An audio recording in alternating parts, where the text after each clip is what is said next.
Hello বন্ধুরা, তো সবাই কেমন আছো? আশা করি অনেক ভালো আছো। আমিও অনেক ভালো আছি। তো এটা হলো ষষ্ঠীর ব্লগ। তো জামাই ষষ্ঠীর ব্লগটা অনেক দিন আগে করেছিলাম ষষ্ঠীতে। তো এখন আমার শরীরটা অনেক খারাপ, তো সেই জন্য আমি ব্লগটা পোস্ট করতে পারিনি। তো এই এতদিনে বসেছি ব্লগটা এডিট করতে, তো অনেকটাই লেট হয়ে গেল। তো চলো কি করেছিলাম তো সেটাই আমি তোমাদের সাথে শেয়ার করি। তো আমি গিয়েছিলাম সকালবেলা উঠেই খাসির মাংস দোকানে লাইন দিতে। তো সেখান থেকে এসে আমি একদম উনুন শালে চলে এসেছি। তো সেইখানে আলু ভাজা, বেগুন ভাজা, পটল ভাজা, কুমড়ো ভাজা, বেগনে এগুলো সব আমি একে একে করে নিচ্ছি, কারণ মা গেছে ষষ্ঠীতলায় পুজো করাতে, ওর জন্য পুজো করাতে গেছে। তো মা এখন এসে বাদবাকি কাজ করে নেবে। তো আমি এখন মায়ের কাজটা যতটুকুন এগিয়ে রাখতে পারি, তো সেই জন্যই মায়ের কাজগুলো একটু এগিয়ে দিচ্ছিলাম। তো ও আমাকে ফোন করেছিল, বলল আমি বাস স্ট্যান্ডে নেমে পড়েছি, তো এসো। দিয়ে বলে আমি এসে দেখছি না এখনও আসেনি, তো ওকে নিতে এসেছি।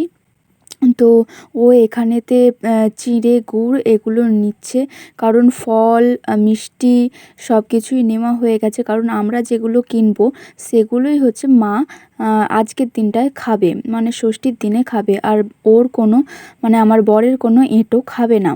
তো সেই জন্য দেখো আমরা বাড়ি চলে এসেছি সব কিছু কেনাকাটা করে। তো ওকে লুচি, মিষ্টি আরে সব দেওয়া হয়েছিল। ও রোদে এসে না খুব আলা হয়ে গেছে, তো তো সেই জন্য মুড়ি খেলো, মুড়ি খেয়ে আর একটু ঘুমাচ্ছে। আমি তাই আর ওকে তুলিনি। তো এই জানলাটা দিয়ে না খুব সুন্দর ঠান্ডা ঠান্ডা হাওয়া দেয়। তো আমি পুরো একবারে ঘেমে একবারে স্নান করে গেছি। তো সেই জন্য ভাবলাম যে আমি স্নান করে চলে আসি। তো এতটা গরম ছিল সেই দিনকে। তো ও স্নান করে বাড়ি থেকে গিয়েছিল, কিন্তু আবার ওখানে গিয়ে স্নান করলো। তো মা এখানে সব কিছু জোগাড় করে নিয়েছে। আর এটা হলো আমার বাবা আমার দিদির ছেলেটাকে নিয়ে আছে, কারণ আমার দিদি এসেছে, জামাইবাবু আসেনি।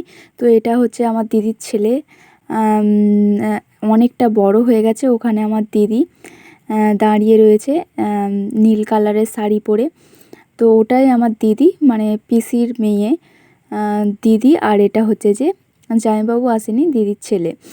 তো এখানে এবার যা যা দুপুরে রিচুয়ালস ছিল, মানে ষষ্ঠীতলা পুজো করিয়ে নিয়ে এসে মা ফোঁটা দেওয়া, তারপরে চান জল খাওয়ানো, এগুলো তো সব করলো। তো এখানে ফল, মিষ্টি সব কিছুই দিয়েছে। তো এগুলো সব কিছু রিচুয়ালস হয়ে গেলে, তো এইবারে ওদিকে কিন্তু সব রান্নাবান্নাও কমপ্লিট হয়ে গেছে, কারণ মা আর আমি দুজনে হাতাপাতি করে, মানে হাতে হাতে কাজ করে নিয়ে কিন্তু সব কিছু আমরা কমপ্লিট করে নিয়েছি। তারপরেই এখানে কিন্তু আশীর্বাদ করা হচ্ছিল। তো ও হচ্ছে যে মা বাবার জন্য জামা কাপড় নিয়ে এসেছে, সেটাই দিল। তো কি দিল কি না দিল সেটা অবশ্যই তো তোমাদের সাথে শেয়ার করব। তো দেখো এখানে সব কমপ্লিট হয়ে গেছে। আর আমার বর, মানে কি বলবো, ও যে সব সময় ফোনের মধ্যে কি যে করে আমি তো মানে খুঁজে পাই না। তো মা এখানে ষষ্ঠীতলায় পুজো করিয়ে নিয়ে এসেছিলো, মা বললো একটু চান জল খা। তো সেই জন্য চান জল খাচ্ছিলাম। তো এখানে আমার বর খাচ্ছে আর কাকে যেন একটা ফোন করছে, যদি জানতে পারি অন্য কেউ, তো আমার বরের খবর অবশ্যই আছে। তো এগুলো এখন ও খেয়ে নিক। তো আমি এর মধ্যেই আমি কিছু ছবি ক্লিক করেছিলাম, সেটাই আমি তোমাদের সাথে শেয়ার করি। তো দেখো দুপুরে ছিল এত কিছু রান্না, মাটন, চিকেন সব কিছুই ছিল, পায়েস, মিষ্টি, দই এইসব তো ছিলই। তো এখানে বাবা, আজকে মা খাবে না, মা উপোস। তো মা খাবে না বলতে ভাত খাবে না।